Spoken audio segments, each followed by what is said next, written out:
En las silenciosas madrugadas de marzo de 1987, cuando las campanas del convento de Nuestra Señora de la Esperanza aún no habían despertado a las hermanas para sus oraciones matutinas, algo terrible ocurrió entre los muros sagrados de piedra que cambiaría para siempre la vida de una familia y una comunidad entera. ¿Qué le pasó realmente a la hermana Teresa Vázquez Moreno, una religiosa de 42 años que desapareció sin dejar rastro alguno en la madrugada del 15 de marzo de 1987? ¿Por qué una mujer devota, que había dedicado 20 años de su vida al servicio religioso y estaba a punto de hacer sus votos perpetuos, simplemente se desvaneció como si la tierra se la hubiera tragado? Durante 16 largos años, estas preguntas atormentaron a quienes la conocían y amaban. Las autoridades cerraron el caso, concluyendo que Teresa había abandonado voluntariamente la vida religiosa. Su anciano padre, don Aurelio Vázquez, nunca aceptó esta explicación y murió casi en vida buscando respuestas que parecían imposibles de encontrar. Pero la verdad tiene una manera misteriosa de emerger del silencio, incluso cuando ha sido enterrada profundamente bajo años de secretos, mentiras y olvido institucional. En 2003, un descubrimiento fortuito en los jardines del mismo convento donde Teresa había desaparecido revelaría una verdad tan escalofriante y devastadora que cambiaría para siempre la manera en que México vería los crímenes contra las mujeres y el abuso de poder religioso. Esta es la historia de cómo la búsqueda incansable de un padre y la persistencia de la justicia finalmente desentrañaron uno de los misterios más perturbadores en la historia reciente de Jalisco, el asesinato de una santa mujer y el terrible secreto que permaneció enterrado durante casi 2 décadas en tierra sagrada. Toma asiento y prepárate. No vas a olvidar esto. Cuéntame en los comentarios, ¿desde dónde estás viendo? El 15 de marzo de 1987, los muros de piedra del convento de Nuestra Señora de la Esperanza, ubicado en las afueras de Guadalajara, Jalisco, guardaron silencio sobre un misterio que permanecería sin resolver durante 16 largos años. La hermana Teresa Vázquez Moreno, de 42 años, había desaparecido sin dejar rastro alguno durante la madrugada, cuando los primeros rayos del sol apenas comenzaban a filtrarse por los vitrales de la capilla conventual. Teresa había dedicado los últimos 20 años de su vida al servicio religioso, siendo conocida en toda la comunidad por su devoción inquebrantable y su labor con los niños huérfanos del hospicio adjunto al convento. Sus compañeras religiosas la describían como una mujer de oración profunda, que solía levantarse antes del amanecer para pasar horas en contemplación silenciosa ante el Santísimo Sacramento. La mañana de su desaparición, la Madre Superiora, Sor Magdalena Ruiz, notó su ausencia durante las oraciones de laudes. Al principio pensó que Teresa podría estar enferma, pero al revisar su celda, encontró la cama intacta y todas sus pertenencias en perfecto orden. Sus hábitos religiosos colgaban pulcramente en el pequeño armario, sus libros de oraciones permanecían sobre la mesa de noche, y su rosario de cuentas de madera descansaba junto a la almohada. El pánico se apoderó de la comunidad religiosa cuando la búsqueda inicial no arrojó resultados. Las hermanas recorrieron cada rincón del convento, desde los sótanos donde guardaban las provisiones hasta el campanario que se alzaba majestuoso sobre el conjunto arquitectónico. Los jardines fueron inspeccionados minuciosamente, así como la pequeña huerta donde Teresa solía trabajar durante las tardes, cultivando verduras para el sustento de la comunidad. Las autoridades locales fueron notificadas esa misma tarde. El comandante de la policía municipal, un hombre corpulento de bigote espeso llamado Ramón Castillo, llegó al convento acompañado de 2 agentes. Su investigación inicial fue superficial y apresurada. Castillo era un hombre pragmático que veía en los conventos lugares de paz donde los crímenes simplemente no ocurrían. Las monjas no desaparecen así nomás, declaró Castillo a la Madre Superiora, mientras observaba con cierta desconfianza los corredores silenciosos del convento. Seguramente la hermana decidió abandonar la vida religiosa y se marchó durante la noche. Es más común de lo que ustedes creen. La Madre Superiora protestó enérgicamente.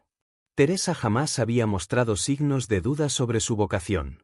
Al contrario, en los últimos meses había expresado su deseo de hacer votos perpetuos, un compromiso que sellaría definitivamente su entrega a Dios. Además, Teresa no tenía dinero ni contactos en el mundo exterior que pudieran facilitarle una fuga. La investigación policial se limitó a tomar declaraciones básicas de las religiosas y revisar superficialmente las instalaciones. No se realizaron búsquedas exhaustivas en los terrenos circundantes, no se interrogó al personal laico que trabajaba en el convento, ni se siguieron protocolos estándar para casos de personas desaparecidas. El machismo imperante en la sociedad mexicana de los años 80 influía en la percepción de que las mujeres religiosas eran propensas a comportamientos irracionales. Después de una semana de búsquedas infructuosas, el caso fue archivado de manera informal. Las autoridades concluyeron que Teresa había abandonado voluntariamente la vida religiosa, y el expediente quedó sepultado en los archivos policiales, cubierto por el polvo del olvido y la indolencia institucional de una época donde los derechos de las mujeres eran frecuentemente menospreciados. Don Aurelio Vázquez recibió la noticia de la desaparición de su hija con una mezcla de incredulidad y desesperación que marcaría el resto de su existencia. A los 68 años, este humilde carpintero del barrio de Analco había visto partir a Teresa hacia el convento 2 décadas atrás, respetando su decisión a pesar del dolor que le causaba separarse de su única hija. Teresa era el orgullo de Aurelio. Había sido una estudiante brillante, la primera de la familia en completar la educación secundaria, y su decisión de ingresar a la vida religiosa, aunque dolorosa para él, había sido vista como una bendición y un honor para la familia Vázquez. Durante 20 años, Aurelio había visitado el convento religiosamente cada primer domingo del mes, llevando pequeños regalos para su hija, dulces caseros preparados por su esposa Esperanza, flores del jardín familiar, y siempre una carta escrita con letra temblorosa pero llena de amor paterno. Cuando la Madre Superiora le comunicó la desaparición, Aurelio sintió que el mundo se desplomaba bajo sus pies. Su esposa Esperanza, ya enferma de diabetes, no pudo soportar la noticia y sufrió una crisis que la mantuvo postrada en cama durante semanas. La familia Vázquez, compuesta además por 2 hermanos varones de Teresa que habían emigrado a Estados Unidos en busca de trabajo, se sumió en una angustia profunda y permanente. Aurelio no se conformó con las explicaciones oficiales. Conocía a su hija mejor que nadie, y sabía que Teresa jamás habría abandonado sus votos sin explicación.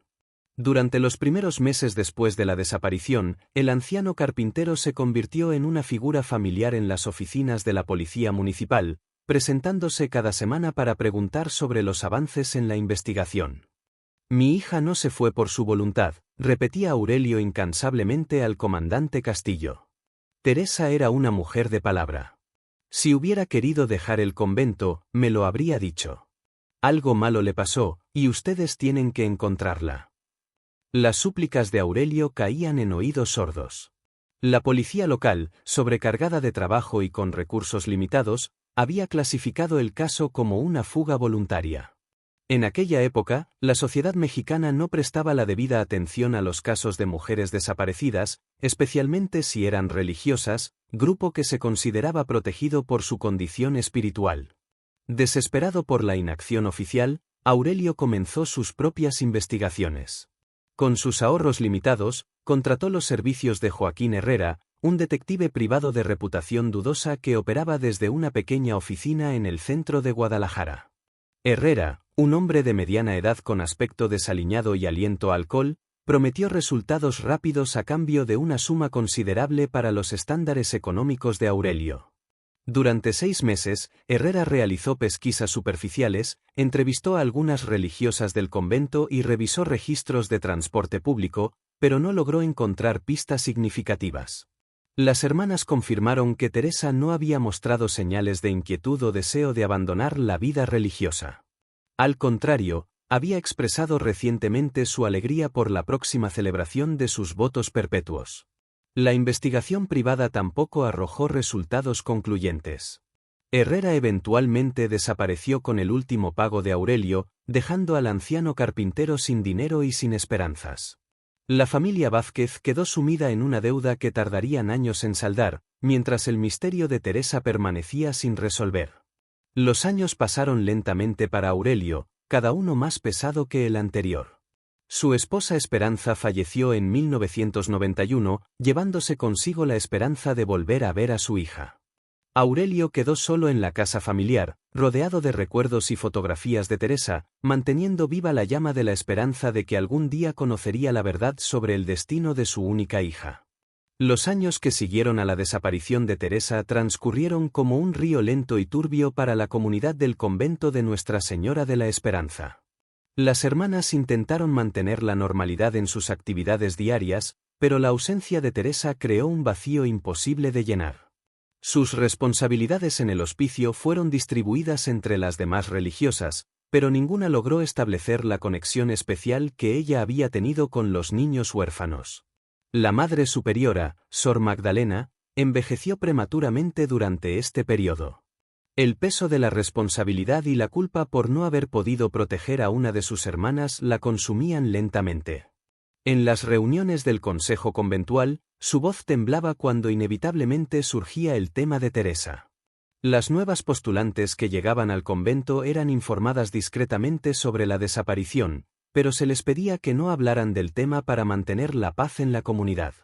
El obispo de Guadalajara, Monseñor Fernando Aguirre, había recibido informes detallados sobre el caso, pero optó por una postura de silencio discreto. La Iglesia Católica de los años 80 y 90 prefería mantener los escándalos lejos de la atención pública, y la desaparición de una religiosa podría generar especulaciones dañinas para la reputación institucional. Oficialmente, Teresa había sido transferida a una misión en el extranjero, una explicación que satisfacía a los feligreses curiosos pero que no engañaba a quienes conocían la verdad. En el ámbito civil, el caso había sido completamente olvidado. Los archivos policiales contenían un expediente delgado con declaraciones básicas y ninguna línea de investigación seria. El comandante Castillo había sido transferido a otra jurisdicción en 1990, llevándose consigo cualquier conocimiento institucional sobre el caso. Sus sucesores ni siquiera sabían de la existencia del expediente de Teresa Vázquez. Durante estos años de silencio, varios eventos significativos ocurrieron en los terrenos del convento. En 1992, se realizaron trabajos de renovación en el sistema de plomería, que requirieron excavaciones menores en diversas áreas del complejo religioso. Los trabajadores, empleados de una empresa constructora local, reportaron haber encontrado algunos objetos antiguos enterrados, pero estos hallazgos fueron considerados desperdicios históricos sin importancia. En 1995, el convento recibió una donación considerable de una familia adinerada de Guadalajara, que permitió la construcción de una nueva ala destinada a albergar a más niños huérfanos. Los trabajos de construcción duraron casi 2 años y transformaron significativamente el paisaje del lugar. Durante las excavaciones para los cimientos, los trabajadores encontraron restos de construcciones antiguas y varios objetos enterrados, pero nuevamente, estos hallazgos fueron descartados como basura histórica. El personal laico del convento también cambió durante estos años. Muchos de los empleados que habían conocido a Teresa fueron reemplazados por trabajadores más jóvenes, que no tenían conocimiento de la desaparición. Esta rotación natural del personal contribuyó al olvido gradual del caso, creando una nueva generación de empleados conventuales que nunca habían oído hablar de la hermana desaparecida. En 1998, el convento enfrentó una crisis financiera que estuvo a punto de forzar el cierre de la institución. Las hermanas se vieron obligadas a vender parte de los terrenos conventuales a desarrolladores inmobiliarios. Estos nuevos propietarios tenían planes de construir un complejo residencial en los terrenos adquiridos, pero los trámites burocráticos retrasaron el proyecto durante años. Mientras tanto, don Aurelio Vázquez continuaba su vigilia solitaria. Cada año, en el aniversario de la desaparición de Teresa, visitaba el convento para depositar flores y rezar por su alma.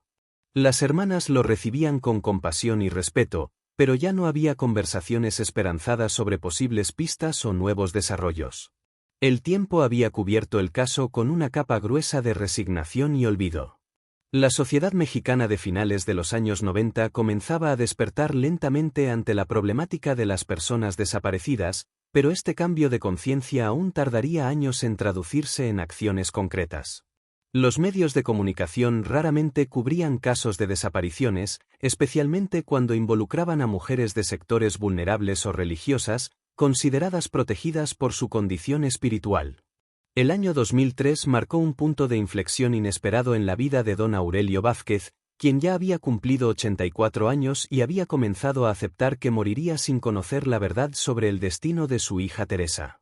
Su salud se había deteriorado considerablemente, sufría de artritis severa que limitaba sus movimientos, y la diabetes había comenzado a afectar su visión. A pesar de estos achaques, mantenía su ritual mensual de visitar el convento, aunque cada viaje le resultaba más difícil que el anterior. Fue durante una de estas visitas rutinarias, un martes soleado de octubre, cuando Aurelio hizo el descubrimiento que cambiaría todo. Había llegado al convento más temprano de lo habitual, aprovechando el clima fresco de la mañana. Mientras esperaba en el locutorio a que la Madre Superiora pudiera recibirlo, decidió caminar por los jardines que tanto había disfrutado Teresa durante su vida religiosa. Los jardines del convento habían cambiado significativamente a lo largo de los años. Las obras de construcción de la nueva ala y las renovaciones posteriores habían alterado el paisaje original. Nuevos senderos de grava conectaban las diferentes secciones del complejo, y varios árboles jóvenes habían sido plantados para reemplazar a los ejemplares centenarios que habían sido removidos durante las construcciones. Mientras caminaba lentamente por un sendero recién pavimentado, Aurelio notó algo que brillaba entre la grava suelta. Se agachó con dificultad, y sus dedos temblorosos recogieron un objeto pequeño y metálico.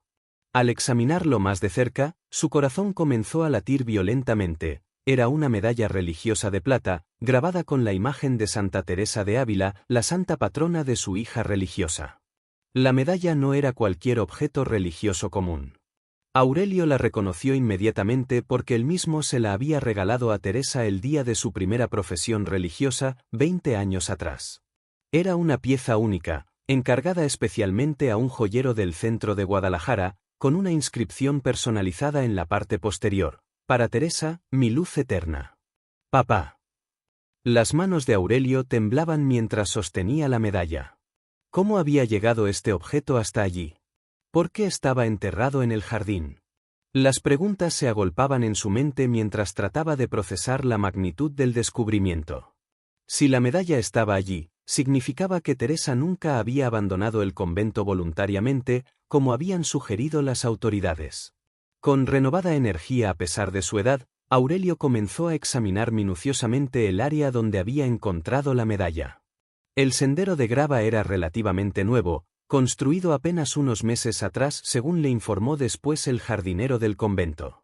Esto explicaba por qué la medalla había salido a la superficie después de estar enterrada durante años.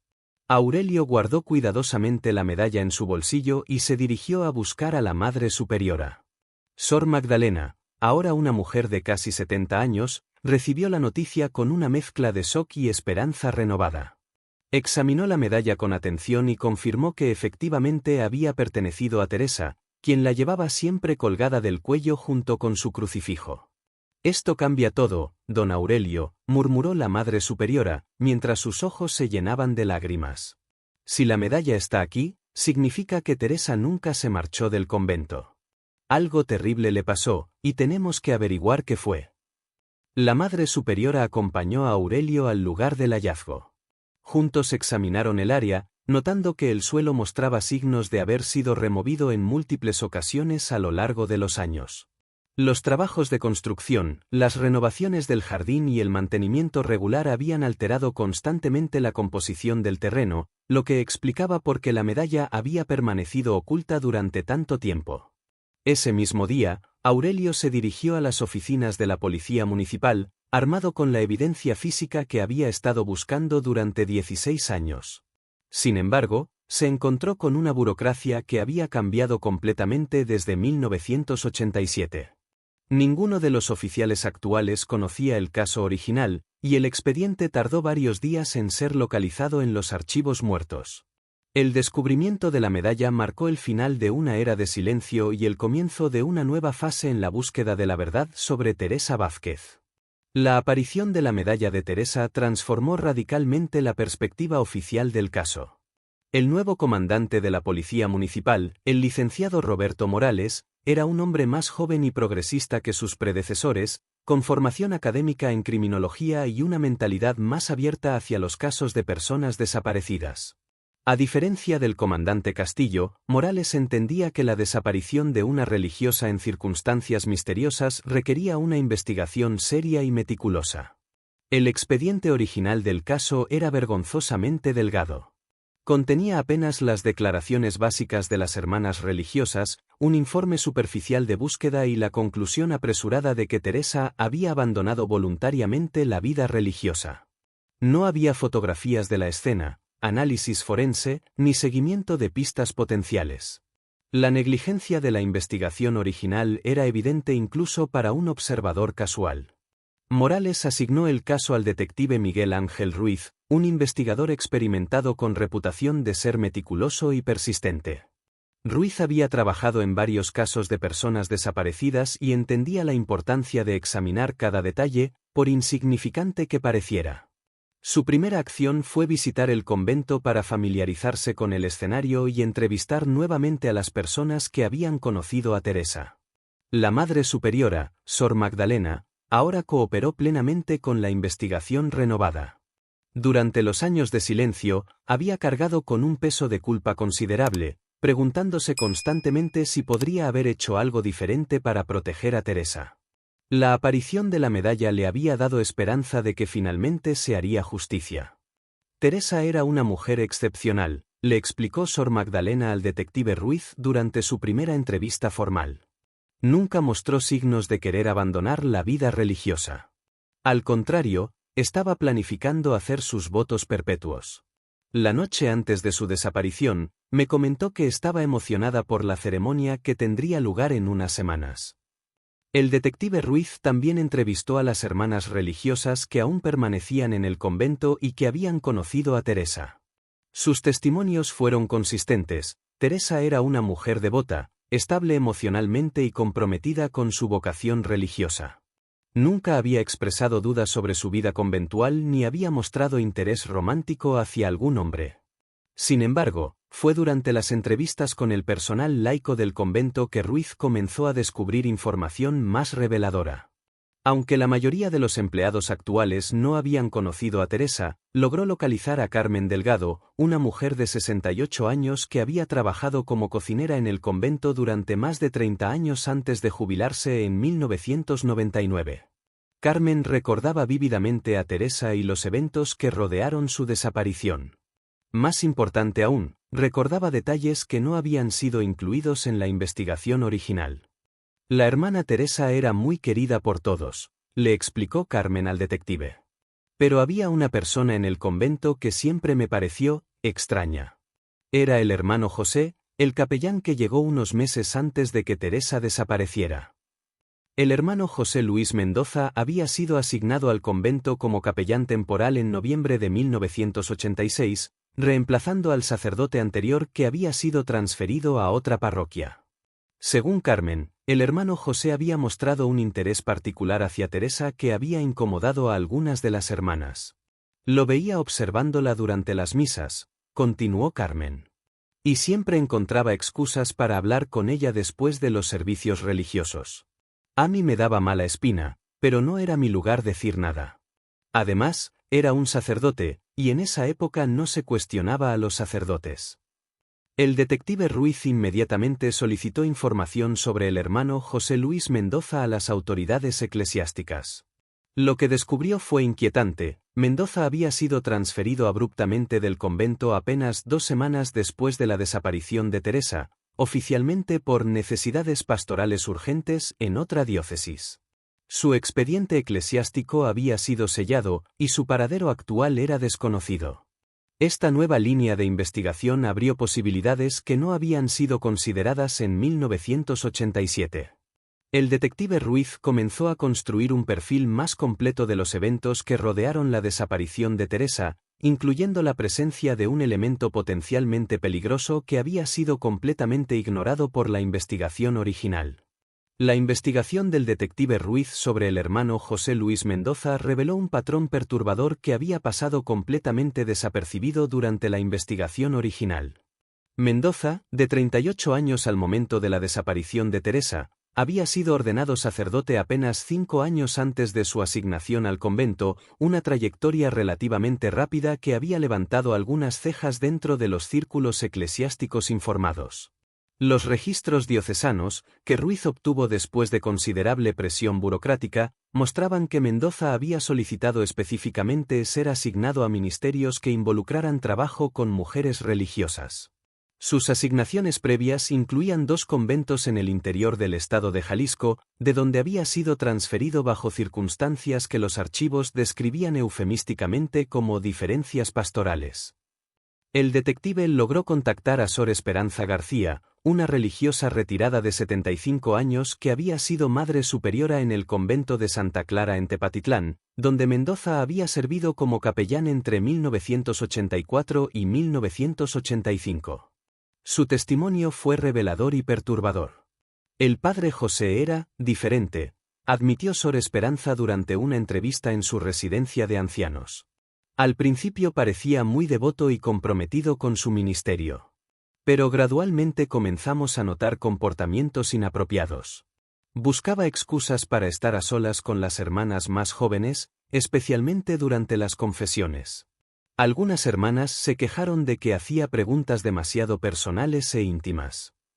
Sor Esperanza explicó que había reportado sus preocupaciones al obispo, quien había decidido transferir discretamente a Mendoza para evitar un escándalo. Esta era la práctica común de la Iglesia Católica en los años 80, mover a los sacerdotes problemáticos a nuevas asignaciones en lugar de enfrentar públicamente los problemas de conducta. Nunca pensé que algo así podría pasar, continuó Sor Esperanza, con lágrimas en los ojos. Cuando supe de la desaparición de la hermana Teresa años después, me sentí terrible por no haber hecho más para alertar a las autoridades.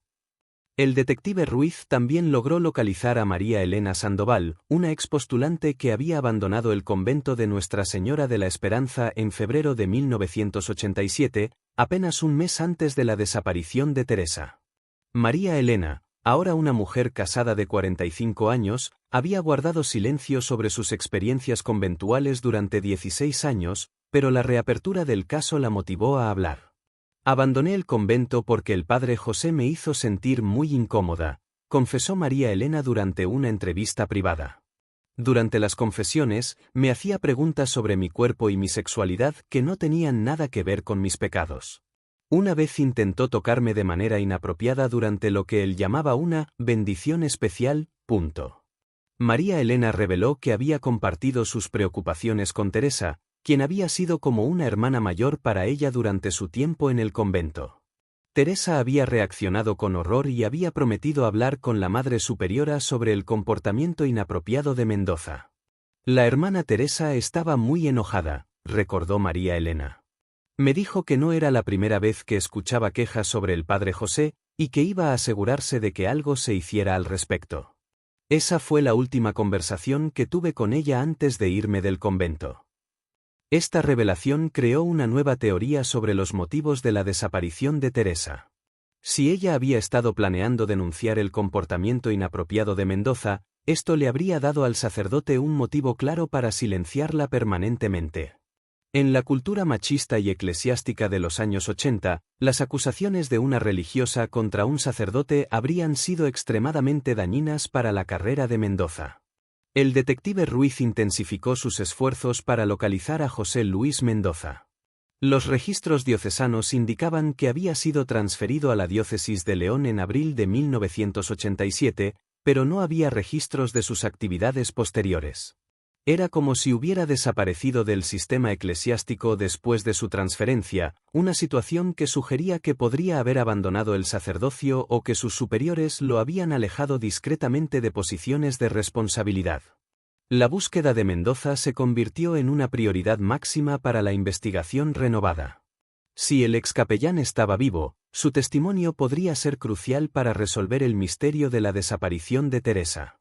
Si estaba muerto, al menos su expediente podría proporcionar pistas adicionales sobre los eventos de marzo de 1987. La búsqueda del hermano José Luis Mendoza se convirtió en una operación compleja que requirió la cooperación de múltiples agencias y jurisdicciones. El detective Ruiz contactó a sus colegas en León, Guanajuato, donde Mendoza supuestamente había sido transferido en abril de 1987, pero los registros diocesanos de esa ciudad eran incompletos y contradictorios. Según el párroco de la Catedral de León, Mendoza nunca se había presentado oficialmente en la diócesis, a pesar de que los documentos de transferencia indicaban lo contrario. Esta discrepancia sugería que el ex capellán había desaparecido poco después de abandonar el convento de Nuestra Señora de la Esperanza, posiblemente anticipando que su comportamiento inapropiado eventualmente sería expuesto. La investigación tomó un giro inesperado cuando Ruiz contactó al registro civil en busca de información sobre la familia de Mendoza. Descubrió que José Luis tenía una hermana mayor, Rosa Mendoza de Gutiérrez, que vivía en un pequeño pueblo llamado San Juan de los Lagos. Rosa, una mujer de 72 años, había mantenido contacto esporádico con su hermano a lo largo de los años, aunque admitió que siempre había tenido sospechas sobre su verdadera vocación religiosa. José Luis siempre fue problemático, confesó Rosa durante una entrevista en su modesta casa de adobe. Desde niño mostró comportamientos extraños hacia las niñas del pueblo. Nuestros padres pensaron que el seminario lo ayudaría a controlar sus impulsos, pero yo siempre dudé de que hubiera cambiado realmente. Rosa reveló que su hermano la había visitado en marzo de 1987, llegando inesperadamente a su casa durante la madrugada del 16 de marzo, apenas unas horas después de la desaparición de Teresa. José Luis había estado visiblemente alterado, con la ropa sucia y las manos arañadas, como si hubiera estado cavando o trabajando con tierra. Llegó como a las 3 de la mañana, golpeando la puerta desesperadamente, recordó Rosa. Estaba muy nervioso, sudando mucho, y seguía mirando hacia atrás como si alguien lo estuviera siguiendo. Me dijo que tenía que irse del país inmediatamente, que había problemas en su parroquia que no podía explicar. José Luis había permanecido en casa de su hermana apenas 2 días, tiempo durante el cual había hecho varios viajes misteriosos al pueblo vecino. Rosa lo había visto quemar documentos en el patio trasero de la casa, incluyendo lo que parecían ser cartas y fotografías. También había notado que su hermano tenía una suma considerable de dinero en efectivo, algo inusual para un sacerdote que había hecho votos de pobreza. Me pidió dinero prestado para comprar un boleto de autobús a Tijuana, continuó Rosa. Dijo que iba a cruzar a Estados Unidos para hacer trabajo misionero, pero yo no le creí. Había algo en sus ojos, algo que me asustó. Era como si hubiera hecho algo terrible. Esta fue la última vez que Rosa vio a su hermano. Durante los siguientes 16 años, había recibido ocasionalmente cartas sin remitente que ella sospechaba provenían de José Luis, pero nunca había podido confirmar su origen. Las cartas llegaban con matasellos de diferentes ciudades estadounidenses, Los Ángeles, Phoenix, Houston, sugiriendo que su hermano se había establecido en algún lugar del suroeste de Estados Unidos. El detective Ruiz solicitó inmediatamente las cartas que Rosa había conservado. El análisis de la escritura y los matasellos proporcionó pistas valiosas sobre los posibles movimientos de Mendoza durante los años posteriores a la desaparición de Teresa. Las fechas de los matasellos mostraban un patrón de migración hacia el oeste, terminando consistentemente en California después de 1990. Con esta nueva información, Ruiz contactó a las autoridades estadounidenses a través de Interpol. La búsqueda de un ex sacerdote mexicano que podría haber ingresado ilegalmente al país en 1987 era como buscar una aguja en un pajar, pero la cooperación internacional había mejorado significativamente desde los años 80, y las bases de datos computarizadas facilitaban este tipo de investigaciones. Mientras esperaba respuestas de Estados Unidos, Ruiz decidió intensificar la búsqueda en los terrenos del convento. La medalla de Teresa había aparecido en una zona específica del jardín, y era posible que hubiera más evidencia enterrada en las proximidades. Con el permiso de la Madre Superiora y la autorización judicial correspondiente, organizó una búsqueda sistemática del área usando detectores de metales y equipo de excavación especializado. La búsqueda inicial se concentró en un radio de 50 metros alrededor del lugar donde Aurelio había encontrado la medalla. El equipo forense utilizó tecnología de radar de penetración terrestre para identificar anomalías en el subsuelo que pudieran indicar la presencia de objetos enterrados o alteraciones en la composición natural del terreno.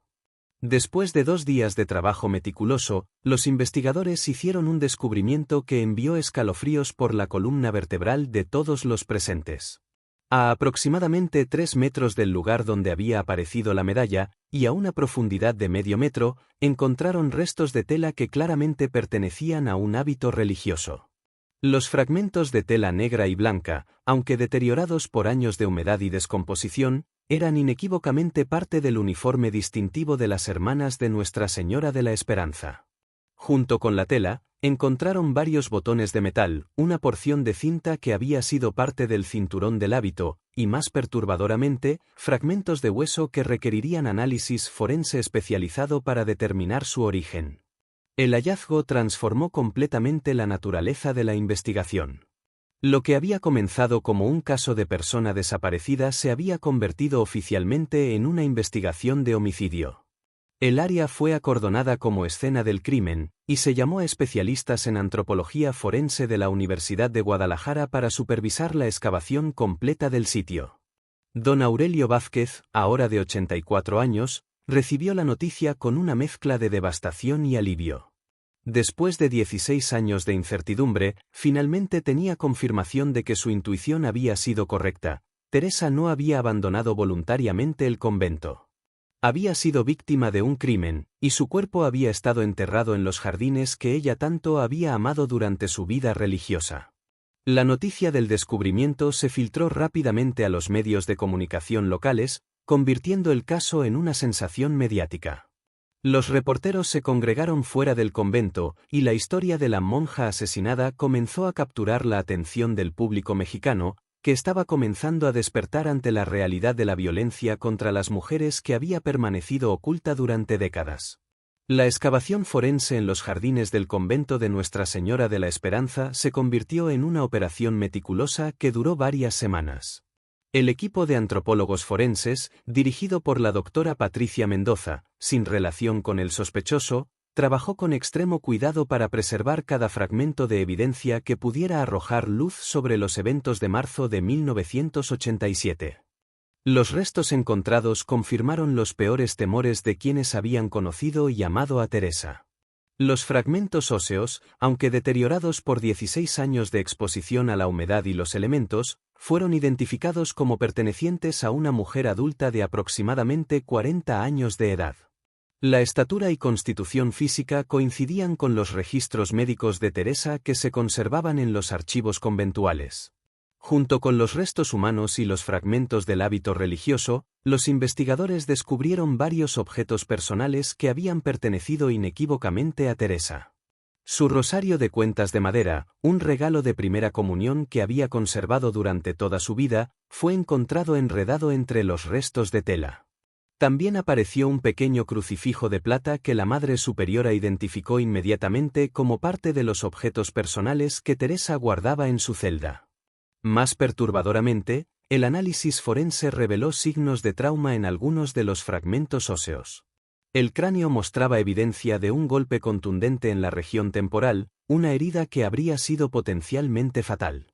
La doctora Mendoza explicó que el patrón de fractura era consistente con un ataque violento usando un objeto pesado, posiblemente una piedra o una herramienta de jardín. La evidencia sugiere que la víctima sufrió un traumatismo craneal severo que habría causado la muerte inmediata o poco después del impacto, explicó la doctora Mendoza durante una conferencia de prensa. La posición de los restos y la distribución de los objetos personales indican que el cuerpo fue enterrado cuidadosamente, no simplemente arrojado en una fosa. Esta última observación era particularmente significativa porque sugería que el asesino había tenido tiempo y conocimiento del terreno para planificar cuidadosamente la disposición del cuerpo. El lugar elegido para el entierro estaba en una zona relativamente apartada del jardín, oculta de la vista de las ventanas del convento por un grupo de árboles maduros que habían sido removidos durante las renovaciones de los años 90. El detective Ruiz también hizo un descubrimiento crucial durante el análisis de la escena. Enterrada junto con los restos, encontró una pequeña libreta de notas que había logrado sobrevivir parcialmente a la descomposición gracias a una bolsa de plástico que la había protegido de la humedad. Las páginas estaban severamente dañadas, pero los expertos en documentos lograron recuperar algunos fragmentos de texto que resultaron ser extremadamente reveladores. La caligrafía en la libreta coincidía con muestras de la escritura de Teresa que se conservaban en los archivos conventuales. Los fragmentos legibles incluían fechas de febrero y marzo de 1987 y referencias a comportamiento inapropiado y necesidad de hablar con autoridades superiores.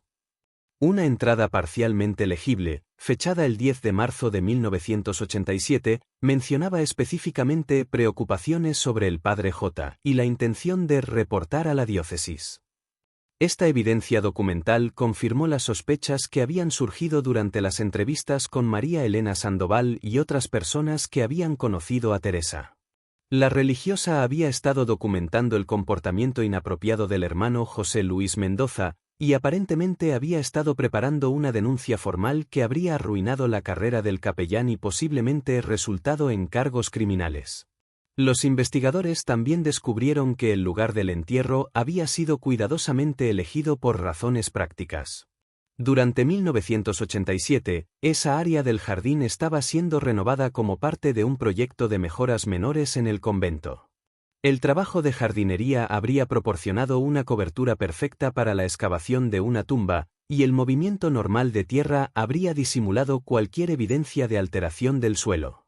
Más aún, los registros del convento mostraban que el hermano José Luis Mendoza había voluntariamente asumido la supervisión del proyecto de jardinería, ofreciéndose para coordinar el trabajo con los jardineros externos. Esta responsabilidad le habría dado acceso libre al área durante las horas cuando el resto de la comunidad estaba en oración o durmiendo, proporcionándole la oportunidad perfecta para cometer el crimen y ocultar el cuerpo. El análisis de la tierra alrededor de los restos también reveló rastros de cal, una sustancia que había sido utilizada aparentemente para acelerar la descomposición y reducir los olores que podrían haber alertado a otros sobre la presencia del cuerpo enterrado. Este detalle sugería un nivel de premeditación y conocimiento que era consistente con el perfil de alguien que había planificado cuidadosamente el crimen. Con toda esta evidencia acumulándose, el caso contra José Luis Mendoza se fortalecía considerablemente, pero el excapellán seguía siendo un fugitivo. La búsqueda internacional se intensificó, y las autoridades mexicanas emitieron una orden de arresto formal por homicidio en primer grado. La búsqueda internacional de José Luis Mendoza tomó un giro decisivo en enero de 2004, cuando las autoridades estadounidenses finalmente localizaron registros que coincidían con el perfil del excapellán fugitivo. Un hombre llamado Luis José Méndez había sido arrestado en Los Ángeles en 1995 por cargos menores relacionados con acoso sexual, y las huellas dactilares tomadas durante ese arresto coincidían con las que estaban archivadas en los registros del seminario donde Mendoza había estudiado. El detective Miguel Ángel Ruiz viajó inmediatamente a Los Ángeles para trabajar con las autoridades locales en la localización de Mendoza. El ex sacerdote había estado viviendo bajo la identidad falsa de Luis José Méndez durante más de 15 años, trabajando en empleos de baja categoría y manteniendo un perfil extremadamente bajo en la comunidad latina de East Los Ángeles. Cuando finalmente fue localizado, Mendoza estaba trabajando como conserje nocturno en un complejo de oficinas en el centro de Los Ángeles. Los oficiales lo arrestaron sin incidentes mientras salía de su turno de trabajo en la madrugada del 15 de enero de 2004. A los 55 años, el hombre que una vez había sido un sacerdote respetado parecía haber envejecido prematuramente, con el cabello completamente gris y las marcas del alcoholismo claramente visibles en su rostro demacrado. Durante el arresto, Mendoza inicialmente negó su identidad verdadera, insistiendo en que era Luis José Méndez, un inmigrante indocumentado de Michoacán. Sin embargo, cuando se le mostraron las huellas dactilares y las fotografías de sus días como sacerdote, su fachada se desplomó rápidamente. Su primera reacción fue preguntar si la hermana había sido encontrada, una declaración que inadvertidamente confirmó su conocimiento del destino de Teresa. El proceso de extradición tomó varios meses, durante los cuales Mendoza permaneció en custodia en Los Ángeles mientras sus abogados luchaban contra su transferencia a México. Sin embargo, la evidencia acumulada era abrumadora, y las autoridades estadounidenses finalmente accedieron a la solicitud de extradición presentada por el gobierno mexicano. Mendoza fue trasladado a Guadalajara en agosto de 2004, casi 17 años después de la desaparición de Teresa. Su llegada al Aeropuerto Internacional de Guadalajara fue cubierta extensamente por los medios de comunicación, y una multitud de reporteros y cámaras esperaba para documentar el regreso del presunto asesino a territorio mexicano. Durante sus primeros interrogatorios en la prisión estatal de Jalisco, Mendoza mantuvo una postura de negación parcial. Admitió haber conocido a Teresa y reconoció que había habido tensiones entre ellos relacionadas con sus responsabilidades pastorales, pero negó categóricamente haber tenido cualquier participación en su muerte. La hermana Teresa era una mujer muy devota, pero también muy entrometida, declaró Mendoza durante uno de sus interrogatorios. Siempre estaba cuestionando mis métodos pastorales y creando problemas innecesarios en la comunidad. Pero yo jamás le haría daño a una religiosa. Sin embargo, la evidencia física era devastadora para su defensa. Los expertos forenses habían encontrado fibras de la sotana de Mendoza entremezcladas con los restos del hábito de Teresa, y el análisis de ADN de algunos cabellos encontrados en la escena del crimen proporcionó una coincidencia positiva con muestras obtenidas de objetos personales que el ex sacerdote había dejado en su habitación del convento. Más comprometedoramente, durante una búsqueda de la pequeña habitación que Mendoza había ocupado en Los Ángeles, las autoridades encontraron un diario personal que él había mantenido durante años. Las entradas del diario revelaban una obsesión enfermiza con Teresa y otros encuentros con mujeres religiosas que habían desafiado su autoridad. Una entrada particularmente perturbadora, fechada en marzo de 1990, 3 años después del crimen, decía: «Soñé otra vez con la hermana T. Ella sigue acusándome, pero ya no puede hacerme daño. Las mujeres que no respetan la autoridad masculina merecen lo que les pasa. Dios me perdonará porque estaba protegiendo la dignidad del sacerdocio». Confrontado con esta evidencia abrumadora, y enfrentando la posibilidad de una sentencia de cadena perpetua, Mendoza finalmente comenzó a negociar con los fiscales. Su abogado defensor, el licenciado Fernando Ochoa, sugirió que su cliente podría estar dispuesto a confesar a cambio de una sentencia reducida que reconociera circunstancias atenuantes como trastorno mental. El proceso judicial se convirtió en un caso mediático de gran magnitud, atrayendo la atención nacional e internacional hacia temas que habían estado largamente silenciados en la sociedad mexicana: el abuso de poder por parte de figuras religiosas, la violencia contra las mujeres y la complicidad institucional en el encubrimiento de crímenes. El juicio de José Luis Mendoza comenzó en febrero de 2005, casi 18 años después del asesinato de Teresa Vázquez. El Tribunal Superior de Justicia de Jalisco asignó el caso a la magistrada Elena Rodríguez Herrera, una jueza conocida por su firmeza en casos de violencia contra mujeres y su compromiso con la justicia transparente. La sala del tribunal se llenó cada día con una mezcla diversa de asistentes: familiares de Teresa encabezados por don Aurelio, ahora de 86 años y notablemente frágil pero determinado a ver justicia para su hija; hermanas religiosas del convento que habían venido a rendir homenaje a su hermana caída; activistas de derechos de las mujeres que veían el caso como emblemático de la violencia sistemática contra las mujeres en México; y ciudadanos ordinarios fascinados por una historia que había capturado la imaginación nacional. El fiscal del Estado, licenciado Carlos Mendoza, sin relación con el acusado, presentó un caso meticuloso basado en la evidencia forense, los testimonios de testigos y la documentación personal encontrada tanto en la escena del crimen como en las posesiones del acusado. La reconstrucción de los eventos de marzo de 1987 pintó un cuadro devastador de abuso de poder, obsesión y violencia. Según la teoría del fiscal, Teresa había confrontado a Mendoza sobre su comportamiento inapropiado hacia las postulantes y había amenazado con reportarlo a las autoridades diocesanas. La noche del 15 de marzo, Mendoza había solicitado una reunión privada con Teresa en los jardines del convento, supuestamente para discutir sus preocupaciones pastorales. Durante esa reunión, explicó el fiscal, cuando la hermana Teresa se mantuvo firme en su intención de reportar el comportamiento del acusado, él perdió el control y la atacó con una piedra del jardín. Después de asegurarse de que estaba muerta, cavó una tumba improvisada y enterró el cuerpo junto con evidencia incriminatoria.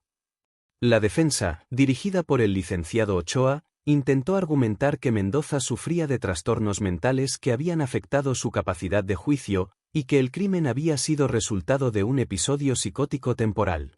Sin embargo, la evidencia de premeditación, incluyendo la cuidadosa planificación del entierro y la posterior huida del país, debilitó significativamente esta estrategia defensiva.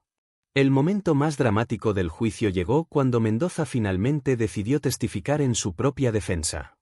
Después de días de deliberación con sus abogados, tomó el estrado y ofreció una confesión parcial que conmocionó a todos los presentes. Nunca quise que Teresa muriera, declaró con voz temblorosa. Ella era una mujer buena, pero no entendía la presión que yo enfrentaba como sacerdote. Cuando me amenazó con arruinar mi carrera, algo se rompió dentro de mí. La empujé durante nuestra discusión, y ella se golpeó la cabeza contra una piedra. Fue un accidente terrible. Sin embargo, el fiscal rápidamente desmanteló esta versión, señalando que la evidencia forense mostraba múltiples golpes intencionales, no una caída accidental. La confesión de Mendoza, lejos de generar simpatía, solo confirmó su culpabilidad mientras revelaba su incapacidad de asumir plena responsabilidad por sus acciones. El testimonio más emotivo del juicio vino de don Aurelio Vázquez, quien a pesar de su edad avanzada y salud deteriorada, insistió en dirigirse al tribunal directamente. Mi hija Teresa era la luz de mi vida, declaró con voz quebrada pero firme. Ella dedicó su existencia a servir a Dios y ayudar a los necesitados. Este hombre no solo le quitó la vida, sino que robó 18 años de búsqueda de la verdad a nuestra familia. Ninguna sentencia podrá devolverme a mi hija, pero espero que la justicia finalmente prevalezca. Después de 3 semanas de testimonios y deliberaciones, el jurado encontró a José Luis Mendoza culpable de homicidio en primer grado con agravantes por abuso de confianza y encubrimiento de evidencia. La magistrada Rodríguez Herrera lo sentenció a 40 años de prisión sin posibilidad de libertad condicional, la sentencia máxima permitida bajo la ley mexicana para este tipo de crimen. En sus comentarios finales, la magistrada declaró: "Este caso representa no solo la búsqueda de justicia para una víctima individual, sino un momento de reconocimiento de que nuestra sociedad debe proteger mejor a las mujeres que tienen el valor de denunciar el abuso de poder". La hermana Teresa murió defendiendo sus principios y protegiendo a otras mujeres vulnerables. Su legado debe inspirarnos a crear un mundo donde tales tragedias no se repitan. Don Aurelio Vázquez falleció pacíficamente en su sueño 3 meses después de la sentencia, habiendo finalmente encontrado la paz que había buscado durante 18 años. Fue enterrado junto a su esposa Esperanza, llevando consigo la satisfacción de haber visto justicia para su amada hija Teresa. El convento de Nuestra Señora de la Esperanza estableció una beca en memoria de Teresa para estudiantes de bajos recursos que aspiran a trabajar en servicios sociales. Los jardines donde fue encontrada fueron convertidos en un memorial dedicado a las víctimas de violencia contra las mujeres, con una placa que lee: "En memoria de la hermana Teresa Vázquez Moreno y todas las mujeres que han perdido la vida defendiendo la verdad y la justicia". La historia de Teresa se convirtió en un símbolo de la lucha contra la impunidad y la violencia de género en México, recordando a la sociedad que la búsqueda de la verdad, sin importar cuánto tiempo tome, es fundamental para la sanación y la justicia. Si has llegado hasta aquí y quieres ver más historias como esta, te invito a suscribirte al canal y activar la campanita de notificaciones para no perderte ninguna historia. Deja tu like para que podamos seguir compartiendo más historias como esta. ¡Hasta la próxima!